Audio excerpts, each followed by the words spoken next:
की या सगळ्या पाठीमाग हे जे काय घडवून आणलंय ते तात्यासाहेबांनी घडवून आणलंय? होय पप्पा, मुकादम हे सगळं सांगत असताना मी त्याचा व्हिडिओ रेकॉर्ड केलाय मोबाईल मध्ये।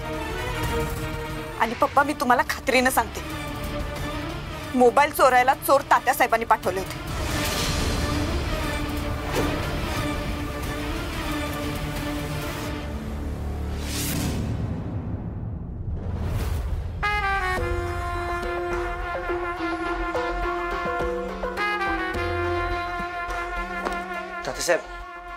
तात्यासाहेब तुम्ही शांत व्हा।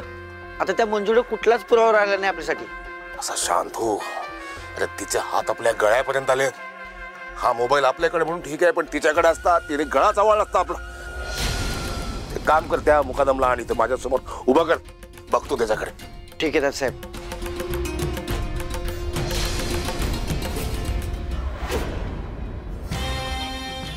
काय झालं तात्यासाहेब? फोडून टाका तो मोबाईल। कुठलाच पुरावा मागे ठेवायचा नाही तात्यासाहेब। नाही नाही नाही पंकज, एखाद्याला आपल्यावर संशय आला तर तो संशय खरा ठरेल असं वागायचं नाही। म्हणजे कॉन्स्टेबल मंजिरी वाघमारे पोलीस आहे, हुशार आहे, चाणाक्ष आहे। ती कंप्लेंट देणार पोलीस स्टेशनला मोबाईल हरवला म्हणून। आपण जर हा फोडून टाकला तर संशय खरा ठरेल। मग काय करायचं तात्यासाहेब? आपण परत करायचा मोबाईल। त्याच्या आधी आपल्याबद्दलचा जो व्हिडिओ आहे याच्यातला तो डिलीट करायचा, मग परत करायचा। पण तात्यासाहेब तीन त्या सत्याला सांगितलं तर काही फरक पडत नाही। सत्याचा स्वतःपेक्षा जास्त माझ्यावर विश्वास आहे। तिला पुरावा मागेल। तिच्याकडे कुठे आहे आता पुरावा? कॉन्स्टेबल मंजिरी वाघमारे।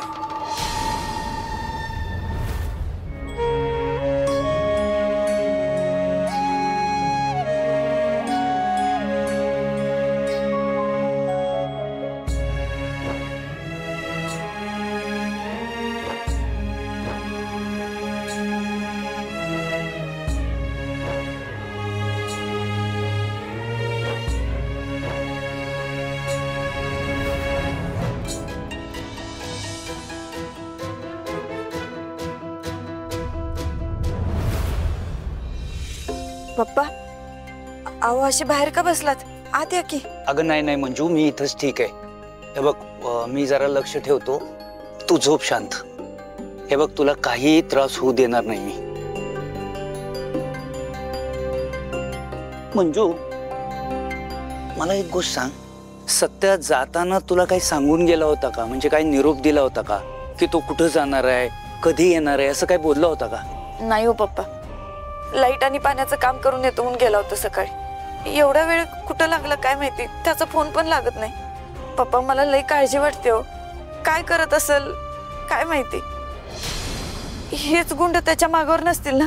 मंजू हे बघ, तू अजिबात काळजी करू नकोस।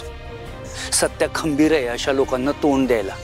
तू शांतपणे जाऊन झोप, सत्य येईल सकाळपर्यंत। जा झोप।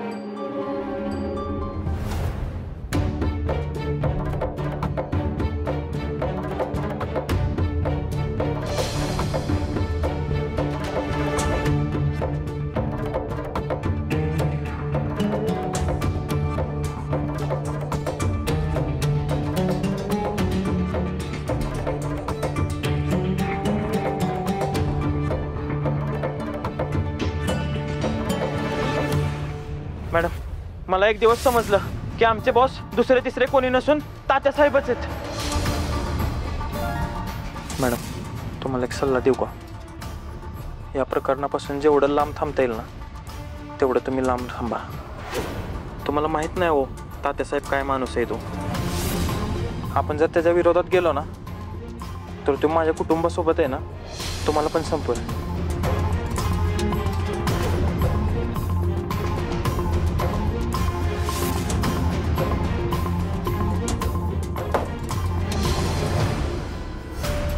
काय रे दत्त्या? पंकजला ना धडा शिकवायला पाहिजे मला. इथलं एकदा बाहेर पडलो ना की बघ त्याला काय करतो ते. नाही त्याची चामडी लाल होईपर्यंत त्याला सुजवला ना तर नाव सत्या सांगणार. चल असं बसून काय होणार नाही. तू दरवाजा तोडूया आपण. लोखंडाचा दरवाजा आहे. अरे असू दे. चल तू चल काहीतरी करू.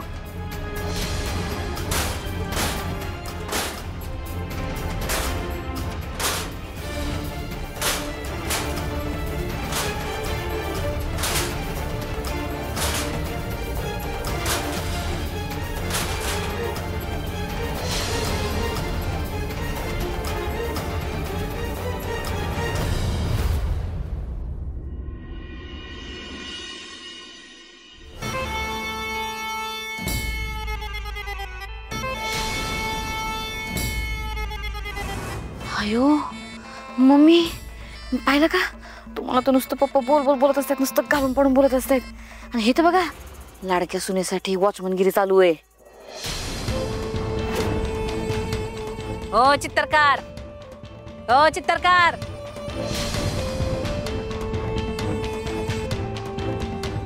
माया तू इथं? हा इथं. आता काय रंगरंगोटी करायची सोडून गड्यासारखी पारा करायची काम करायला लागा तुम्ही? माया हे बघ जे काय आहे ते घरी गेल्यावर बोलू. आत्ता मंजू झोपलीये. उगाच तिची झोप मोड करू नकोस. झ्या बायकोपेक्षा सुनाची झोप महत्वाची वाटते तुम्हाला? अहो अजून किती लाचारी करणार तुम्ही त्यांची? ती बाई आतमध्ये ढाराढोर पसरली आणि तुम्ही बसा इथं पारा देत. अहो स्वाभिमान नावाची काही चीज आहे का नाही? चला घरला. माया माया तिच्यावर काय वेळ आली होती हे तू तुझ्या डोळ्यांनी बघितलंय. आणि तिला ह्या अशा परिस्थितीत सोडून मी कुठंही येणार नाही. ओ चित्रकार अशी काही आली होती तिच्यावर? साधा मोबाईल चोराला होती ती माणसं. तुम्हाला लय पुळकाय तिचा.